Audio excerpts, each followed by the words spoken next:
స్త్రీలు గాజులు ధరించకుండా భోజనం చేయకూడదు, గాజులు ధరించకుండా వడ్డించకూడదు. భోజనం విషయంలో ఈ ప్రత్యేకమైన జాగ్రత్తలు తీసుకోవాలి. అలాగే నిద్రపోయేటప్పుడు కూడా కొన్ని సూచనలు పాటించాలి. పూర్తిగా చీకటి గదిలో నిద్రించరాదని పద్మపురాణంలో చెప్పారు. చిన్న బల్బైనా ఉండాలి.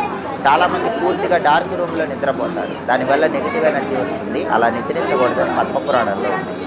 అలాగే ఎవరైనా నిద్రపోతూ ఉంటే వాళ్ళని ఉన్నట్టుండి లేపకూడదు. నిద్రించే వాళ్ళని అకస్మాత్తుగా నిద్ర లేపితే, వాళ్ళని టెన్షన్ పెట్టి నిద్ర లేపితే దోషం వస్తుందని విష్ణు స్మృతిలో చెప్పారు.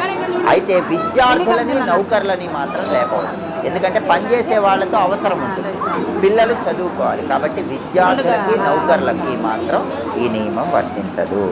అలాగే నిర్జన ప్రదేశంలో ఒంటరిగా నిద్రించకూడదని మనుస్మృతిలో చెప్పారు. అంటే జనాలు ఎవరూ లేని చోట మీరు ఒక్కళ్ళే నిద్రపోకూడదని మనుస్మృతిలో చెప్పారు. అలాగే తడి పాదాలతో నిద్రించకూడదని అత్రి స్మృతిలో చెప్పారు.